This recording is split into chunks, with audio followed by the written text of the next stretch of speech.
नमस्कार। सत Shyamala news channel में आप सभी दर्शकों का स्वागत है।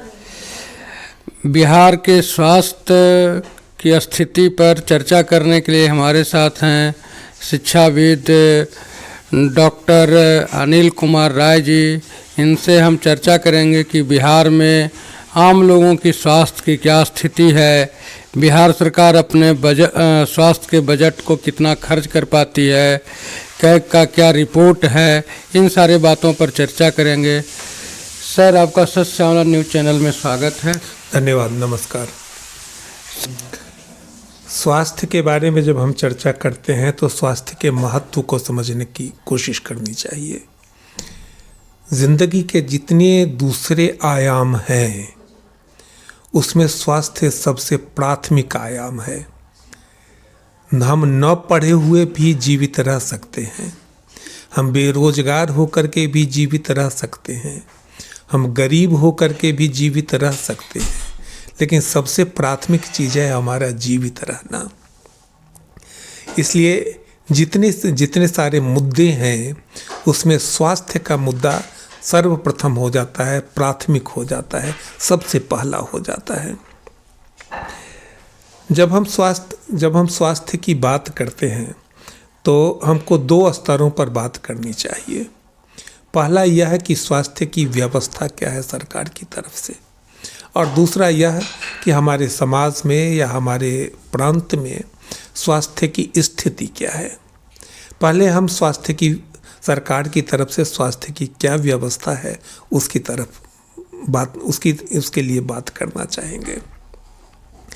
अभी कैग की रिपोर्ट आई है जो बहुत चर्चा में भी है, और वह कैग की रिपोर्ट बताती है कि बिहार सरकार 31% राशि तो खर्च ही नहीं कर पाती है, खर्च ही नहीं कर पाई है, 31% से ज़्यादा राशि।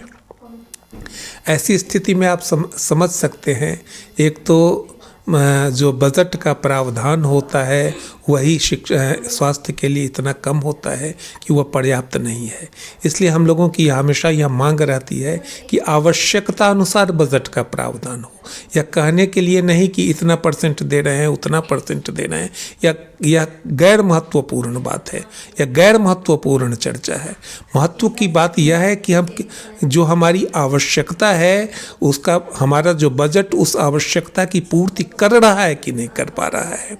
और राज्य हमेशा बजट को इस प्रकार निर्धारित करे कि जो आवश्यकता हमारी प्राथमिक है या सबसे ज़्यादा जरूरी है, या जो सेक्टर खराब स्थिति में चल रहा है उस सेक्टर को अधिक धनराशि प्रदान करके तत्काल मजबूत करे। उसी प्रकार जैसे घर चलाने में हम सभी प्रकार के काम करते हैं, लेकिन हमारे घर का कोई बच्चा या कोई व्यक्ति बीमार हो जाता है तो हम सारे बजट में कटौती करके और उस बीमार का इलाज करवाते हैं। यही होता है, यही व्यावहारिक है। तो बजट में भी यही होना चाहिए। तो इसीलिए यह चर्चा गौण हो जानी चाहिए कि इतना परसेंट बजट में प्रावधान हुआ, उतना परसेंट बजट में प्रावधान हुआ नहीं। कि आवश्यकता अगर हमारी ज़्यादा है, वह सेक्टर अगर ख़राब चल रहा है तो उसमें ज़्यादा बजट का प्रावधान करके उस सेक्टर को तत्काल अच्छी स्थिति में लाने की ज़रूरत है। कैग की रिपोर्ट बताती है कि जो पैसा, एक तो धनराशि ही कम है और उसमें भी 31% है, तो खर्च ही नहीं हो पा रहा है। ऐसी स्थिति में आप समझ सकते हैं कि क्या यहाँ पर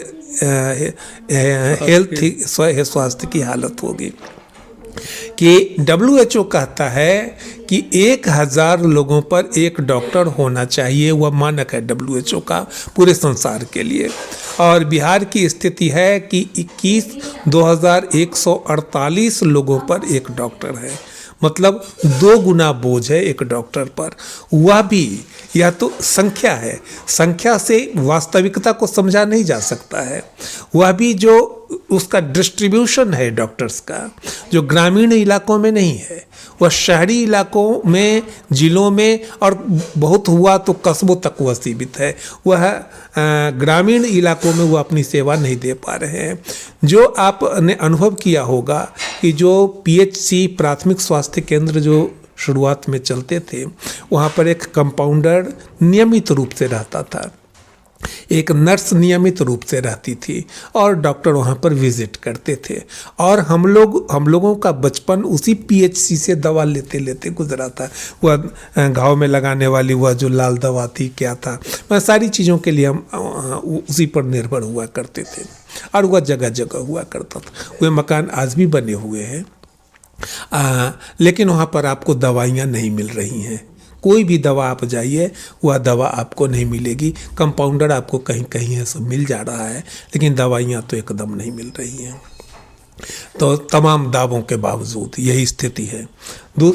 अभी सर आपने कहा कि 31% खर्च ही नहीं कर पाती है सरकार, तो इसका मतलब आप ये कहना चाहते हैं कि बजट में जो स्वास्थ्य के लिए पैसे दिए जाते हैं सरकार के द्वारा, उसमें मात्र 69% ही पैसे खर्च हो पाते हैं? जी हाँ, जी हाँ, 69% ही पैसा खर्च हो सका है। 2016-17 से 2021-22 की रिपोर्ट है, या कैग की है, भारत सरकार की रिपोर्ट है, और उसमें यह कहा गया है, इस पर क्वेश्चन नहीं किया जा सकता है। इस पर बिहार विधानसभा में हो हंगामा भी हुआ है, बहुत सारे विधायकों ने इस प्रश्न को उठाया भी है कि यही हालत है हमारी। तो यह अत्यंत चिंतनीय बात है।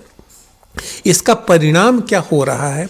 इसका परिणाम जो एक तो पूरे देश में आप देखेंगे कि दुनिया के हाल ही में जो रिपोर्ट आई है भूखमरी सूचकांक की, उसमें आप देखेंगे कि भारत सबसे ज़्यादा भूखमरी वाले देशों में है। दुनिया में सबसे ज़्यादा भूखमरे लोग भारत में हैं। करीब 24 करोड़ लोग भारत में भूखमरी के शिकार हैं। यह एकदम आश्चर्यजनक बात है। जहाँ पर यह कहा जा रहा है कि 80 करोड़ को हम मुफ्त में भोजन दे रहे हैं, वहाँ पर संसार में सबसे ज़्यादा 24 करोड़, यह आप जनसंख्या भी यहाँ की ज़्यादा है, यह भी एक कारण है, लेकिन संसार में सबसे ज़्यादा 24 करोड़ लोग भारत के भूखे हैं। इतना संसार में कहीं नहीं है। ये एक महत्वपूर्ण बात है। तो और जो कुपोषण की जो रिपोर्ट आई है, उसमें 3-4 देशों को छोड़ करके, 3-4 पिछड़े हुए अफ्रीकी देशों को छोड़ करके भारत के बच्चे सबसे ज़्यादा कुपोषित हैं। वह नाटे भी हैं, कम वजन के भी हैं, एनीमिक भी हैं। कुपोषण के सबसे ज़्यादा जो पिछड़े हुए 3-4 देश अफ्रीकन देश हैं, उन लोगों को छोड़ करके, उसमें एक तो कहने का यह मतलब कि एक तो देश में ही यह स्थिति है। उसमें भी बिहार में आपने देखा होगा कि नीति आयोग की जो रिपोर्ट आई थी, उसमें सबसे कम अंक, मतलब देश में सबसे पिछड़ा हुआ स्टेट बिहार को बताया गया था। उसमें स्वास्थ्य भी एक कारक था कि शिक्षा के साथ स्वास्थ्य भी एक कारक था कि बिहार देश में सबसे पिछड़ा हुआ राज्य है, वह स्वास्थ्य भी उसमें एक कारण है। बिहार NFHS 5 के डाटा के अनुसार, नेशनल हेल्थ फैमिली सर्वे सरकार ही कराती है, और सबसे रिसेंट जो सर्वे है वह NFHS 5 है। उस सर्वे के अनुसार 65.7% हमारी जो लड़कियां हैं वे एनीमिक है। मतलब 66% हमारी लड़कियों के शरीर में पर्याप्त खून नहीं है।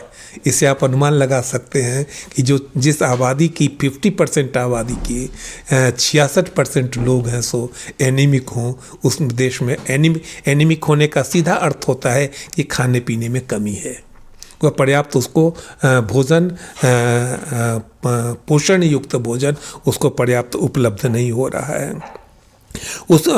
उसी रिपोर्ट में यह दावा किया गया है कि हमारे यहाँ नाटापन में बिहार में करीब 50% बच्चे जो उनके 5 साल तक के उम्र के 50% बच्चे हमारे नाटे हैं, कि प्रॉपर जो उनका विकास होना चाहिए वह विकास नहीं हो पा रहा है। इसको भी आप कुपोषण से जोड़ करके देखेंगे कि दुबलापन में करीब 23% बच्चे हमारे बिहार के अपेक्षाकृत है सो वजन के जितना उनका वजन होना चाहिए उससे कम है। और उसमें तो कहा जाता है कि 9% तो गंभीर स्थिति में है, कि या 23% में 22.9% उसको है, वो 23% आप कह सकते हैं। उसमें 8.8% तो गंभीर स्थिति में है। उसी तरह कम वजन के मामले में हमारे 41% बच्चे प्रॉपर वजन की अपेक्षा कम वजन के हैं। तो इससे कहने का यह मतलब कि यह जो सारी तस्वीर आप जो देख रहे हैं उसमें लगभग 50% मोटे तौर पर हम कह सकते हैं कि लगभग 50% हमारे जो बच्चे हैं वे तो कुपोषण के शिकार हैं और वही हमारे देश के भविष्य होंगे।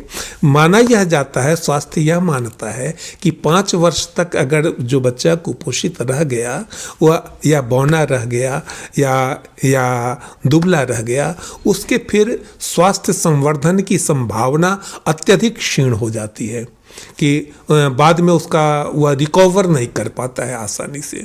तो इसका मतलब है कि जो हमारा जो वर्किंग क्लास कल होकर के होने वाला है वो इसी तरह का कुपोषित होने वाला है और फिर जो हमारा परसों होकर के जो वह वृद्ध समाज होगा वह उसी तरह की बीमार और कुपोषित रहेगा। तो यही हमारी बिहार की तस्वीर है।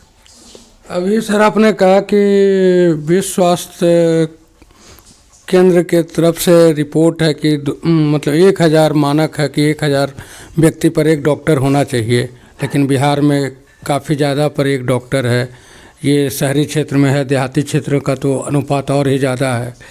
लेकिन इनके साथ और भी जो स्वास्थ्य को लेकर के कर्मचारी होते हैं उनकी क्या स्थिति है बिहार में? कर्मचारियों की चर्चा हम लोगों ने नहीं की कि कर्मचारियों की स्थिति तो और ख़राब है कि लगभग 49% कर्मचारी, जिसको आप 50% मोटे तौर पर कह सकते हैं, कि इतने हमारे यहाँ कर्मचारियों की कमी है।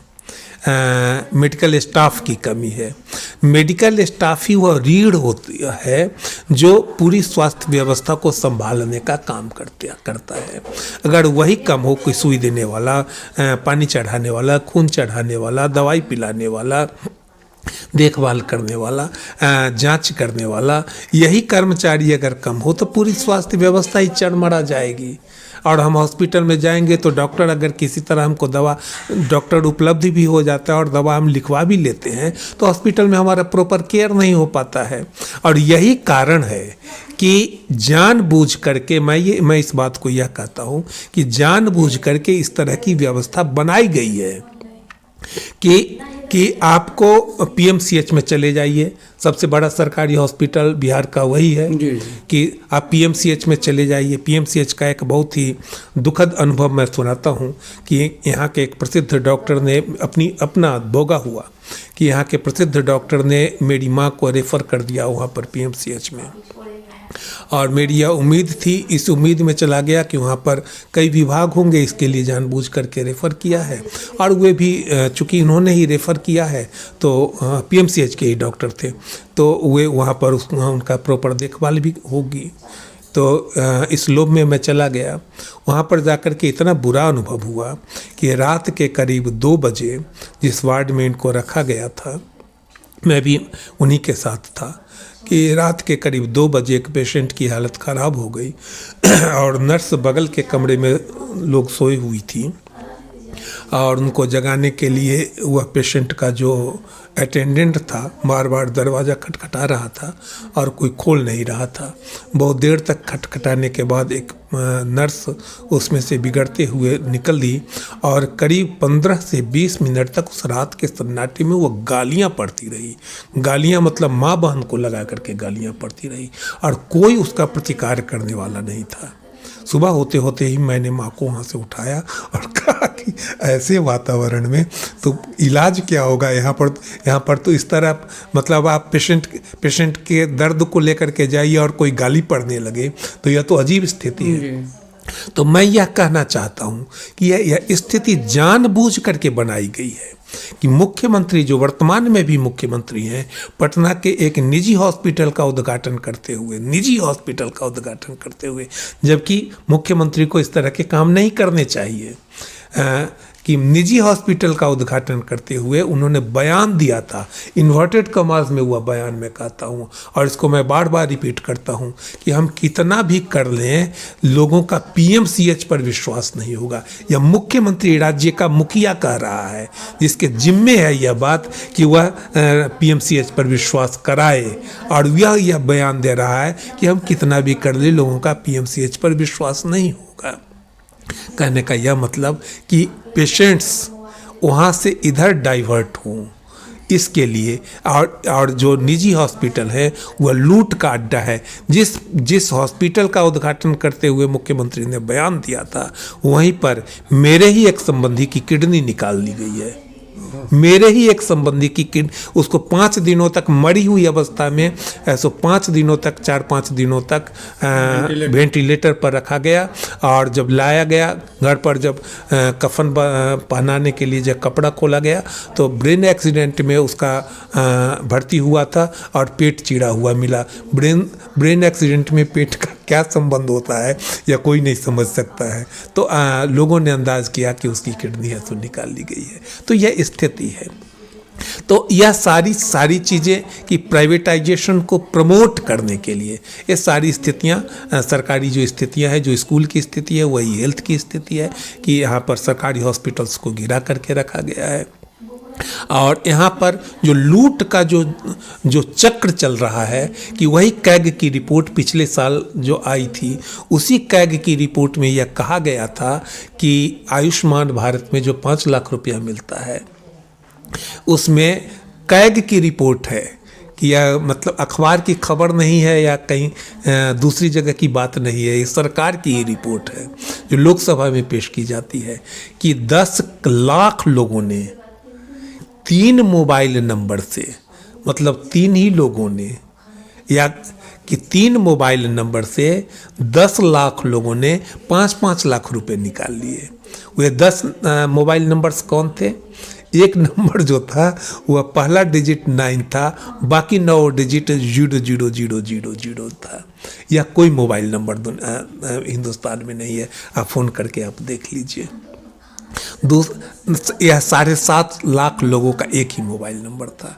बाकी 2.5 लाख लोगों में एक नंबर जो था वह 10 डिजिट 8888 था। आप फ़ोन करके देख लीजिए, किसी का मोबाइल नंबर नहीं लगता है, किसी का नंबर नहीं है। तो इसी तरह मतलब यह जो फर्जीवाड़ा है, और इसका जिक्र भी नहीं होता है, यह जो फर्जीवाड़ा है, इन चीज़ों को प्रमोट करने के लिए सो ये सारी बातें होती हैं, इस तरह की व्यवस्था होती है। और हम लोगों के जहन में यह बैठा दिया जाता है कि ये सारी चीज़ें आप ही के लिए तो हो रही हैं, जबकि जिन लोगों के लिए होनी चाहिए उनको कम लाभ मिलता है। और जो ऊंचे तबके के लोग हैं, जो फर्जीवाड़ा करने वाले लोग हैं, वे अधिकांश लाभ या अधिकांश लूट का में हिस्सेदार हो जाते हैं। ये स्थिति है, वही स्थिति आपकी बिहार में भी है। तो हमको तो अंतिम बात मैं यह कहना चाहता हूँ कि एक बात आपने गौर से देखी होगी कि तेजस्वी जी पिछले इलेक्शन में, कि तेजस्वी जी जिस समय बात कर रहे थे रोजगार देने की बात, और इसी बात को वे बार बार दोहराते थे। और उस समय आपके जो मुख्यमंत्री थे, जो आज भी मुख्यमंत्री हैं, उन्होंने बयान दिया था, उस बयान को याद कीजिए। वे बार बार ये कहते थे कि पैसा कहाँ से लाएंगे, कि जो रोजगार की नौकरी की बात कर रहे हैं कि 10 लाख नौकरी देंगे, 10 लाख, पैसा कहाँ से लाएंगे। लेकिन यह कहना विपक्ष के उस नेता ने कहना छोड़ा नहीं।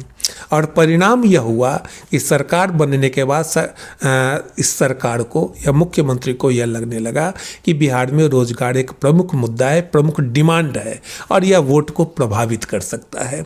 और तब जाकर के आप देख रहे हैं कि इधर कुछ कुछ बहालियाँ हो रही हैं। तो मेरे कहने का, उस उदाहरण देने का मेरा मकसद यह है कि अगर जनता के बीच अगर यह संवाद ले जाया जाता है और राजनीतिक रूप से इस संवाद को, इस डिमांड को मजबूत बनाया जाता है, और सरकार को यह लगने लगता है कि इसके बिना हमारी सरकार नहीं चलेगी, नहीं बनेगी, तो सरकार उस मुद्दे को उठाती है, एडॉप्ट करती है, और उस कठिनाई को एड्रेस करने की, उस कठिनाई को संबोधित करने की, उस कठिनाई को दूर करने का काम करती है। तो मुख्य रूप से जनता को जन मुद्दे पर खड़ा करने की, मजबूत बनाने की, और उस डिमांड को बनाने की ज़रूरत होती है। स्वास्थ्य में भी यह होना चाहिए। सर, अभी गांव-गांव में स्वास्थ्य के नाम पर एक पद का सृजन कुछ सालों से हुआ है, जिसका नाम आशा है, जिसमें महिलाओं को रखा गया है। ये आशा का क्या काम है?